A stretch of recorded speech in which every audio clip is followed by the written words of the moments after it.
There you go. Shall we open our Bibles to John 6, verse 1 this morning?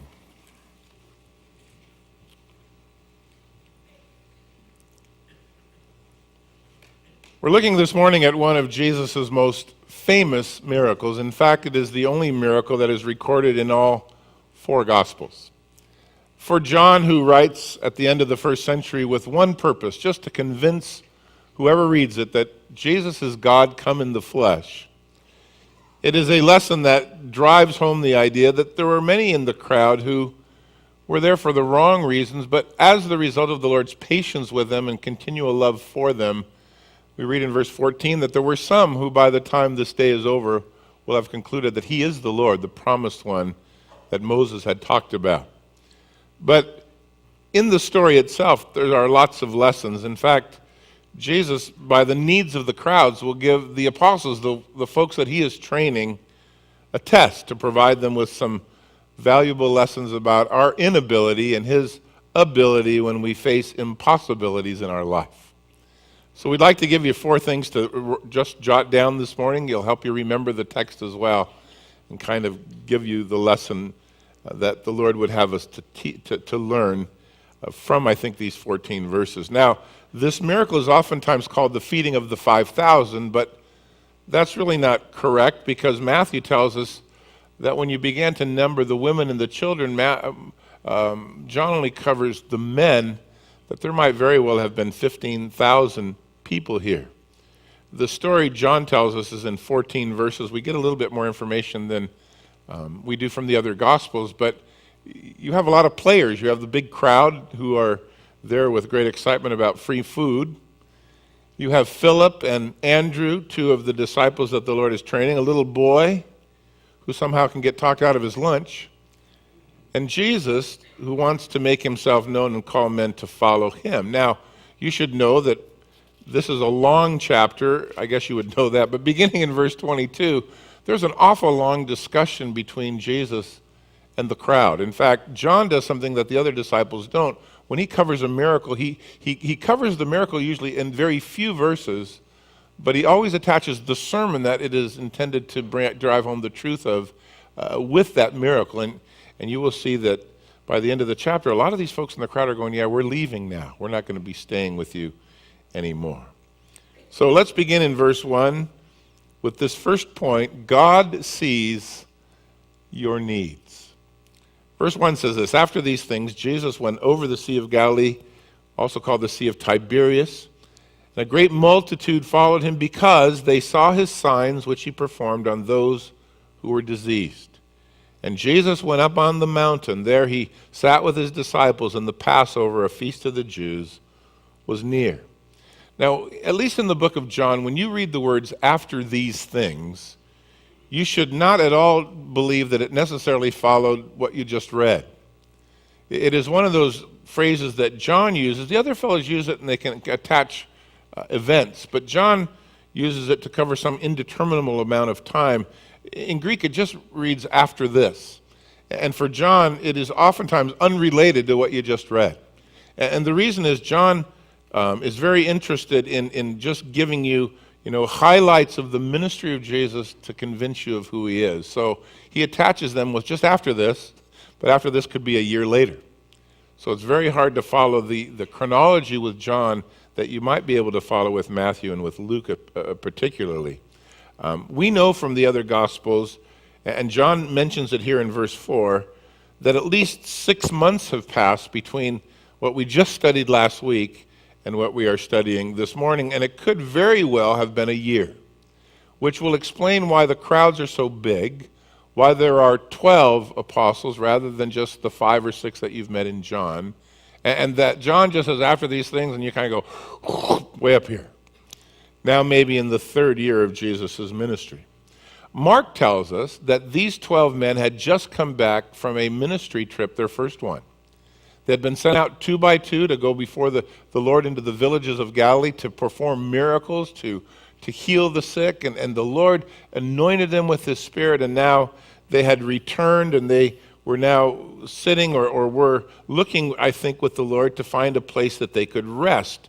There was a ton of needs, and the people never went away. In fact, Mark records in chapter 6, verse 31, the Lord saying to these boys as they come back, let's go away to a deserted place and rest for a while, because the people were coming in such numbers that the disciples didn't even have so much time as to eat. And so they went and they departed in a boat by themselves over to the northern shore of the Sea of Galilee, or the Sea of Tiberias as it is called, because Tiberias is the chief city in Galilee. In fact, when we do our Israel trips, we stay in Tiberias. It's still the largest city in the Galilee region. So today we would call where they went the Golan Heights on the northern side of the lake. But as they went by themselves, we are told in the other Gospels that the people went, there he goes, and they either had a boat to follow or they ran around the lake 8 or 9 miles to be where he was. So this was a time of tremendous pressure from the people upon the Lord and upon the disciples. We are told in verse 2 that a lot of the people who were there, like we've been studying, were there for the wrong reasons. They saw miracles, they longed for, a touch, if you will, of the Lord, but they weren't there because they were convicted of their sin. They saw Jesus as the Savior. They wanted to follow him because they loved him.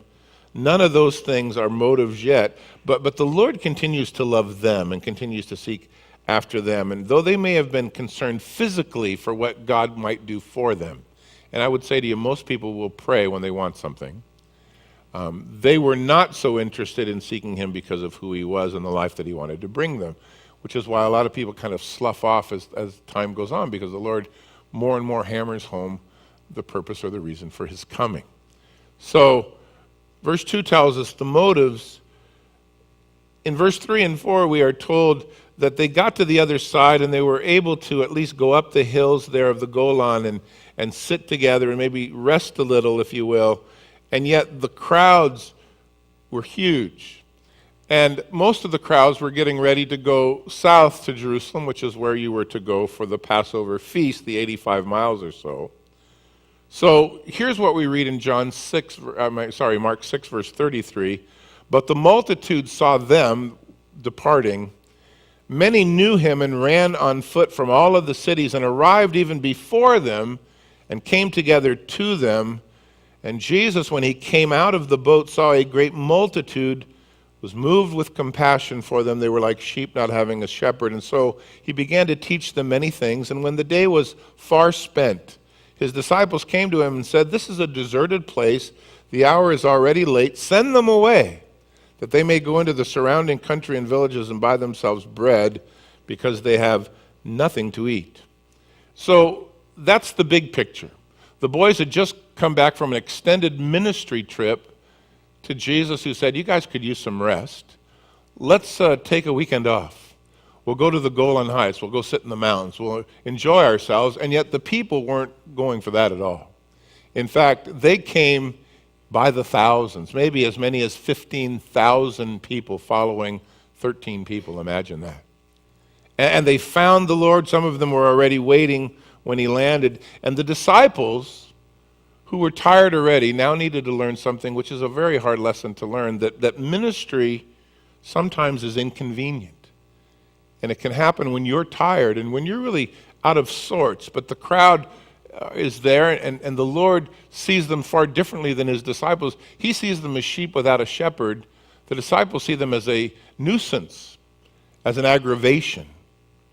And especially since they realized many of the folks that came weren't there for the Lord at all. They were just there for selfish interest. I just want help for me. I'm only interested in me. And so Jesus teaches them all day.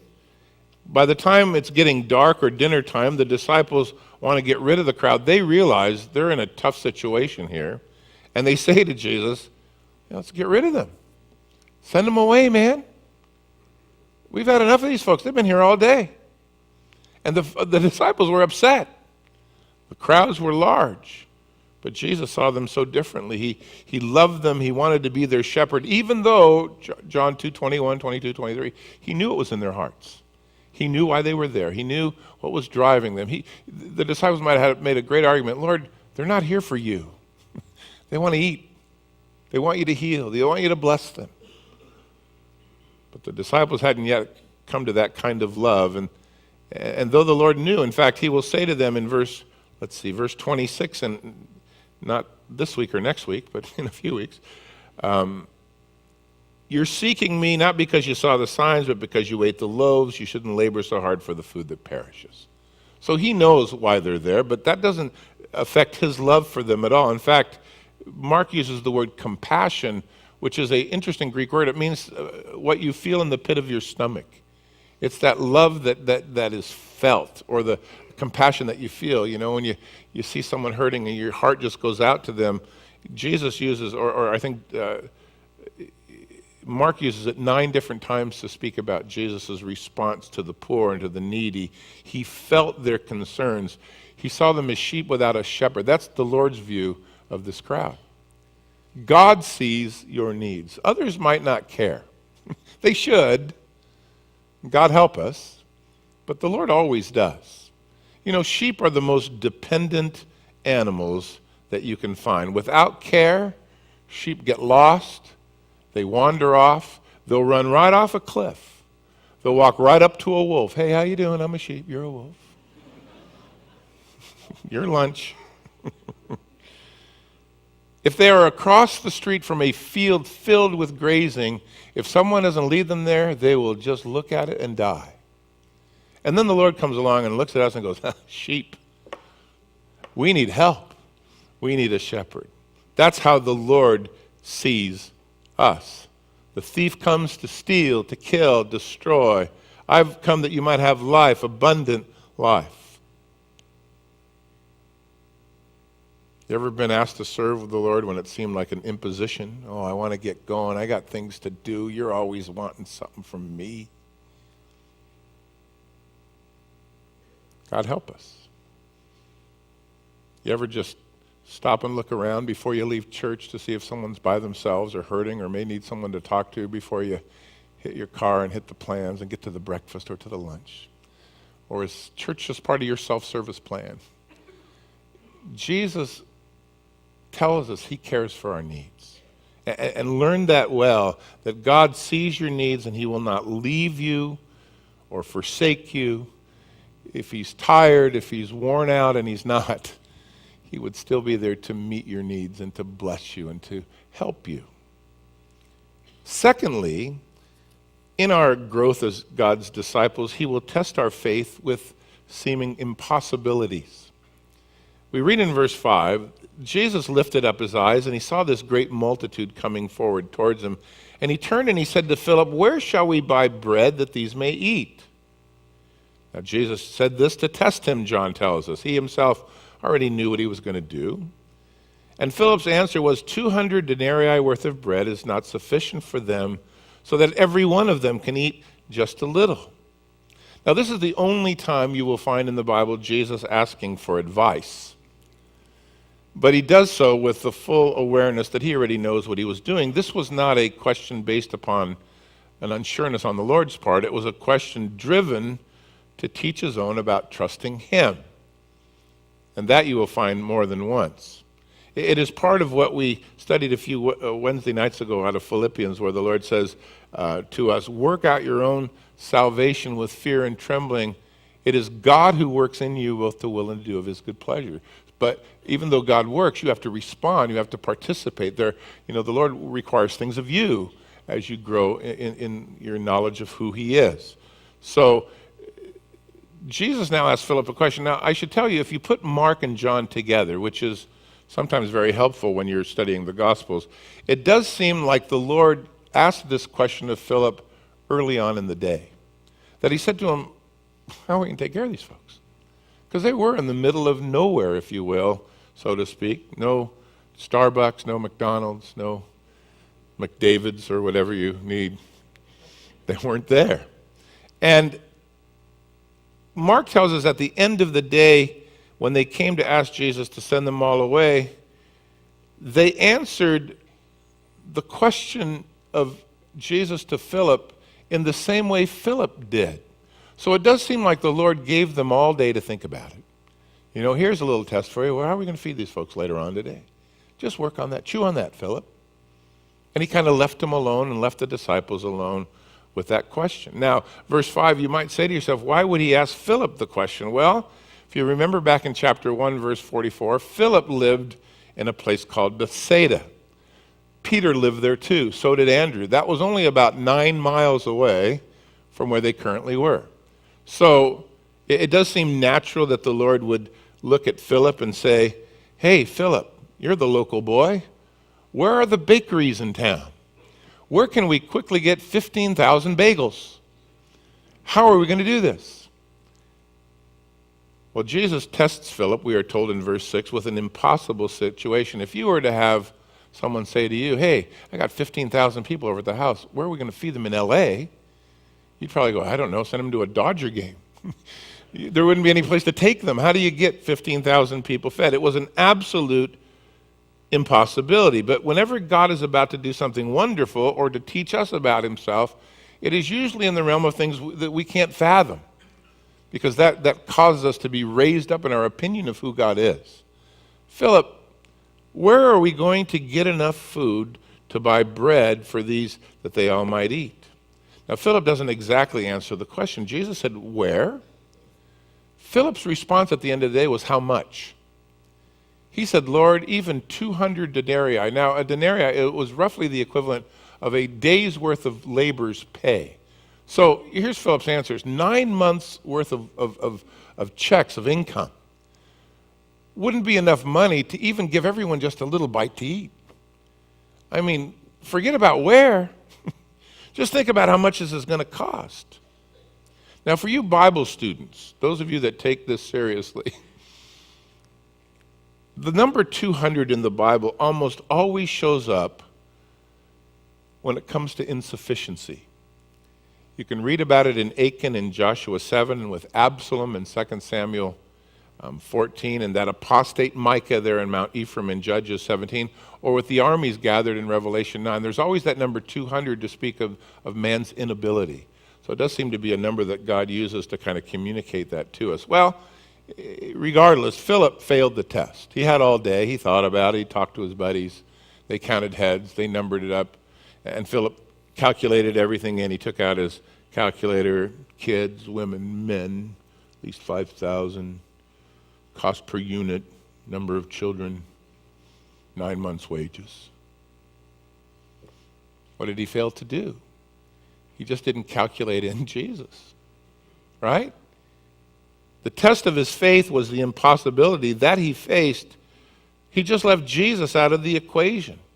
Now, don't give him a pass too quickly, because he's been hanging out with Jesus over 2 years now. He was one of the original apostles. Not an OG, an OA, an original apostle. He'd been around a long time. He'd watched a lot of things take place. He might very well have been the one of anyone that said, oh, Lord, I've been watching you. I think you could handle this. There's no way I could feed them, but you can. You have an amazing way with impossible situations. I can't wait to see what you're going to do to fix this problem. That would have been wonderful. He would have gotten the A and graduated. He doesn't do that. What does Philip do? He does what we usually do. Focuses on his inadequacy, on human potential, on what they could come up with. Checked everybody's pockets. We don't have near 9 months of income. Sorry, Lord, I wish I could help you out. But I have no answer for the problem. And practical Philip sunk to a new low level of what you might call common sense, right? He sunk to a low level of common sense, unable to see that he had left Jesus out of figuring. So don't do that. God knows your needs. He sees them. He will meet them. But he will often test your faith with impossibilities so that you might learn to say, I can't, but I know that you can. Hebrews 11:1 says, without faith it's impossible to please God. He that comes to the Lord must believe that he is, that he's a rewarder of those who diligently seek him. I think that's actually verse 6. Verse 1 says, it says, faith is the substance of things hoped for and the evidence of things not seen. So, when God comes along and he puts you in a position as his child to get you to grow up, it will often be in facing impossible things, because if they're possible, you're going it without him most of the time. Oh, Lord, let me get this. I got this. I got this. But when you don't know what to do, oh, God, do you got this? I can't get this. It's the place you grow. Philip, with all of the time spent with Jesus, day in and day out, watching and seeing, didn't respond that way. Why not? Faith isn't so easy to come by, is it? But if you're overwhelmed with marriage problems or financial pressures or kids that are running out of control, the things that just seem impossible to fix, you'd love to fix them, but you don't know how, you should at least find comfort in the fact that you serve a mighty God who is more than able. Not only does he see your need, he is absolutely able to meet your need, and he'll put you in the impossible situation to get you to conclude he's able when you're not, to make you more dependent again upon him. The third point is this: when God goes to work, he will often use us to accomplish his work, even though the work is impossible to us. Verse 8 says this: one of his disciples, Andrew, Simon Peter's brother, said to him, there's a lad here, he's English, there's a lad here, has 5 barley loaves, he has 2 small fish, but what are they among so many? And Jesus said, make the people sit down. And there was much grass in the place, and the men sat down in numbers about 5,000. Now, into this picture of Philip and his calculator and a huge crowd in the middle of nowhere comes Andrew, another apostle of Jesus, and he's a pretty industrious guy. He's apparently been running through the crowd going, anybody got any food? What do you got to eat? What's in the bag? He's been looking around for resources, and he now brings this young man to Jesus who had with him enough food to feed himself. Now let me ask you, what do you know about Andrew? And the answer is, most of what you know about Andrew is written right here. He is Simon Peter's brother. He lived under the shadow of, and in the background too, a pretty flamboyant guy. What we know about him is that he lived there all of the time, but whenever Andrew shows up in the Bible, he's always dragging somebody to Jesus. He's kind of an out-of-the-limelight guy, behind-the-scenes guy, but he gets a lot done, and the Lord uses him to bring folks to Jesus. He had brought this boy here in chapter 12. Well, first of all, he brought Peter, remember in chapter 1. Hey, Peter, come on, I think I found the Messiah. And the first time you meet Andrew, he's dragging Peter to Jesus. He brings this boy with a lunch to Jesus. He brings some Greeks there towards the end of the ministry of Jesus to the Lord right before the cross. They want to see you. So he's one of those guys that seems to have a lot of work to be done, but no one notices.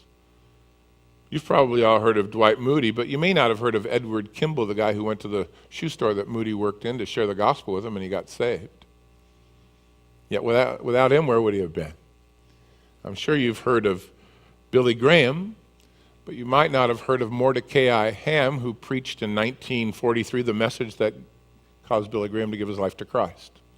That's kind of who Andrew was. He's a behind-the-scenes guy, but he has great impact on many lives. Now, look, Andrew did his best. I suspect, and I don't know about you, but I think it would take a lot of talking to talk a kid out of his lunch when no one had any food and you're in the middle of nowhere. Come on, kid, give it up. No. What would you have to promise him to get his lunch?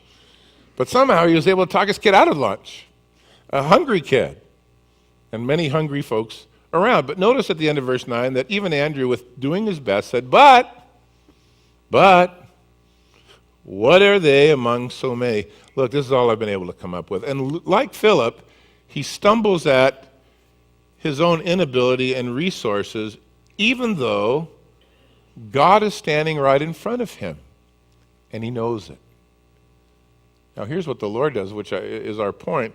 God will use our lives to accomplish his work so that when he does great things, we will, in our experience, be able to say, man, I was there when the Lord worked and when the Lord spoke and when the Lord reached out, and I was a part of what God was doing. So I begin to cooperate with God and begin to know him better. The Lord will use what Andrew brought, imperfect as he was, to accomplish his work. In Psalm 78, verse 11, the psalmist, in looking back over Israel's response to God's glory and signs and wonders, said of them, they forgot his works and they forgot the wonders that he showed them. That can be a big issue, you know. 2.5 years now, or 2 years plus of watching Jesus, and yet now there's a crowd needs to be fed, and you don't for 1 minute go, Lord, what do you got in mind? I've seen you raise the dead. This ought to be a cakewalk. All of them went, I don't know. It's all I got. Philip went, this is all I came up with. Neither one of them did very well. So he tells them to have the folks sit down. And notice we meet this young boy, and we know even less about him than everyone else, but we know that he was poor. He brought 5 little flat pita breads. Don't think Wonder Bread. Think tortillas. Made out of barley, which, by the way, most folks just fed to animals. Unless you were poor, then you'd eat it. And this word for fish is the Greek word for pickled. And it is usually made with sardines that are just kind of mushed into a sauce to put some flavor into the pita bread, which doesn't taste like anything. So you got basically nothing. You got some sardine spread on a tortilla. Little ones, 5 of them. Mine. That's what you got. So this unnamed, unknown man was neither unimportant nor useless in God's plans, because what little he had, he would give into God's hand. It became an integral part of the work God wanted to do. Did Jesus need him? Of course not. But he chooses to use whatever we place into his hands. So the insignificant bring from their own hands the insufficient, and they become both sufficient and significant as they touch the hands of Jesus. Now you have that throughout the Bible. It's not just here. The young man with a sling, go before me, Lord, overcomes Goliath. A little slave maiden who's been kidnapped and forced to work in slave labor in another country is used by the Lord to reach a powerful king named Naaman. A poor virgin girl, 14 or 15 years old in some obscure town, would be the one he would choose to bear the Messiah. So just put whatever you have into his hands. God does the impossibilities. That's how he tests us. But he'll use us as we are willing to hand over to him what we have. You take whatever you have and you give it to Jesus, and now the sky's the limit, right? Because there's no restrictions upon him. So 15,000 hungry mouths, 12 bewildered apostles, a young boy with a cheap lunch, and a Savior with unlimited power. It's a cool picture, isn't it? And so what does the Lord say? Make the people sit down. And Mark, he says this to them, bring them here. And he sits them down, according to the other scriptures, Mark, I think, 640, in groups of 50s and 100s, very decent and in order. It's not like 15,000 crazy people at a buffet. Group over here, group over there, lots of grass area, outdoor concert seating. Finally, verse 11, here's our 4th point. When God provides, his provision is always abundant. And Jesus took the loaves, and when he had given thanks, he distributed them to the disciples, and the disciples to those sitting down, and likewise of the fish as much as they wanted. And when they were filled, he said to his disciples, now gather up the fragments that remain, that nothing is lost. And so they gathered them up, and they each filled a basket, it seems, 12 baskets with fragments, all left over from those 5 little tortillas with the sardine spread. And then those men who had seen the sign that Jesus said, this is truly the prophet, the one who is to come into the world. Now, Jesus prays out loud before the crowd. He turns his eyes to heaven. He then begins to distribute the bread and the fish to his 12 disciples, apostles, who become waiters for the next several hours. And you could just, I think, mentally get a pictures of them, with hands full running from Jesus to the people, and with hands empty running back to Jesus to fill up again. You can hear some knucklehead, hey, more fish over here. They're not going to be that patient, right? Not everybody's there for anything but to eat. And so they run back and forth, but get this picture fairly quickly. If you're going to be of any help to anyone else, you've got to receive before you can give out. If you're teaching others, if you're wanting to minister or lead others, you better be spending a lot of time getting from the Lord yourself. Because you really can't give out what you haven't received. And I can just imagine the shock of Philip, the shock of Andrew, as they went back and forth trying to feed the people. In fact, notice in verse 12 the words, when they were filled. The word filled is the Greek word kordazo, and it means to be glutted. It really means they just had Thanksgiving dinner. It's the kind of, I can't eat another bite. And you know people are going to eat that way because they're poor. This is free. Eat all you like. And they did. They couldn't have squeezed in an extra bite if they had wanted to. It's the way the Lord is. When God provides, you have more than you need. It's kind of like that Elijah's oil there in 2 Kings. While there were empty vessels, the Lord was filling them up. And when they were done, the Lord said, do you have any more vessels? And they said, that's it. And the Lord stopped. Well, if you have need, God will meet it. If there is desire, God will meet it. Philip had said back in verse 7, hey, 9 months' income, they can only eat a little. And the Lord went, yeah, I can do better than that. Watch me cause them all to bloat. And they did, to overflowing, to an abundant life, more than they could ask or think. So the supply exceeded the demand even of 15,000 people. And there were 12 baskets, significantly, right? Every guy gets a basket. Here's what we have left over. 1 basket for every disciple. A personal lesson from God to carry back up the hill. In fact, the Lord will tell them to put them on the boat and get out of Dodge, because what follows this is the people wanted to make him king. They figured, well, this is a guy right here. And the Lord got rid of his disciples real quick, told them to go back over to Tiberias. And he tried to disperse the crowd and get rid of them, and then went up into the mountains to pray for the evening. So these 12 baskets went on a boat as these guys were being pushed off. Chew on that a while, Philip. I can just imagine the little boy going home to his parents going, look, I got 50 lunches. I brought one and got 50 satchels full. Look, if we're not going to be able to, or unwilling to factor God into the equations of our life and realize that he has resources we haven't even thought about yet, we're going to spend a lot of our lives worrying and striving and struggling. But one of the lessons Jesus wanted to let these guys learn, especially within 6 or 8 months or 9 months of the cross, is that he's capable of doing what they can't. Philip said it costs too much. Andrew said, we only have this. The little boy might have been the greatest of all. He goes, here, you can have it. Gave up his lunch. We can certainly limit what God wants to do with our lives or teach us through unbelief. But the awareness of, painful awareness sometimes of our limitations is really helpful in our spiritual life, because our inadequacies will cause us to look to the Lord. And if we don't forget him, that he's still more than able, we'll grow pretty quickly. We'll be ready to be used by him. Now, maybe these 12 men had returned from their mission trip kind of heady and proud of themselves. Yeah, I laid hands on people, they got saved.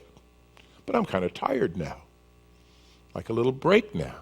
I think this would bring their feet back to the ground, right? Anything you have only becomes effective as it passes through his hands. Now, notice in verse 14 that some folks, by this miracle, were secured in their faith. This is he, the promised one, the prophet that was to come, even though their expectations of Jesus, even with their understanding of Moses' promise there in Deuteronomy, weren't really so clear yet, because if they wanted that, what they wanted was a guy like Moses who would deliver them not from the Egyptians but from the Romans. So even this hadn't fully necessarily secured many of them, but some of them certainly came to hear. God sees your needs, and he will test you in them so that you might conclude that it might look impossible to you, but it is certainly no big deal to him. And in the process, he will use you to accomplish his unbelievable, impossible work. And when he's finished, you'll be able to conclude, man, God does things well. Overflowing life. We'll end with a verse in Mark, and you don't have to turn to it, but let me just share this to you, because when they got on the boat, and we'll see this in the weeks to come, they ran into a big storm. And for the better part of 10 hours, they were able to get halfway across the lake. Sitting at their feet were 12 baskets filled with food. That should have just taught them one lesson. The Lord is able to do the impossible. Now, do you suspect that any of these 12 guys, 9 or 10 hours into a raging storm, and they weren't about to go back, the Lord said, go. He was serious. Would have said, man, we should ask the Lord to help us. None of them did. But here's what Mark writes.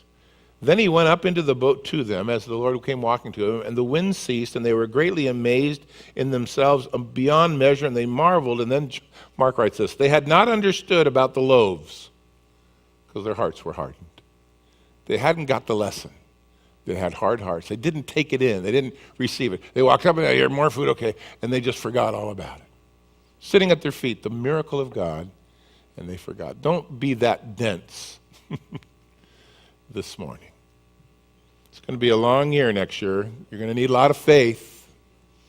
God's going to do abundant things. Father, this morning as we sit together, thank you, Lord, for this wonderful gospel and how we get to week in and week out just eat of it and consume it slowly and partake of it together. Lord, it is our prayer that you might this morning speak to us about our faith or the lack thereof. And maybe some of you this morning have had weak faith and just struggled with your faith. But it's time that you realize that God knows what you need, and he wants you to look to him for the things you can't do. Not to work out your own salvation, not the part you can, but the things you can't. And rather than struggling and striving, you just might rest in him and leave it with him and rely upon him and go to him and serve. So, end of the year, a great time to lay down your fears and worries and anxieties and compromise and say, Lord, this coming year, I'm going to walk with you every day. I'm going to come and lay down my cares at your feet. And then you can be useful. God can use you. But he'll use you when you're tired, when it's inconvenient, and when it costs you something. To serve in ministry, you may not be able to get as far in your job. May not be able to see every football game on television. May not make every lunch. But oh, the fruit that you're going to store up in heaven as you realize that God can do what you can't. But he will use you to do it so that you might walk away marveling at his goodness. Even as the disciples on the boat, they marveled. If you need prayer this morning, we've got some fellows on the front there that'll pray with you. Some of our pastors will just agree together in prayer with you that God is going to do these things. And you're going to leave the impossibilities with him this morning. You're going to pass the test that Philip failed. That's what God wants to do for you. And that, I suspect, will be what your vision will be this coming year. He will do great things because he will. So you come and pray and let the Lord just take what you can't do and rest in what you know about him.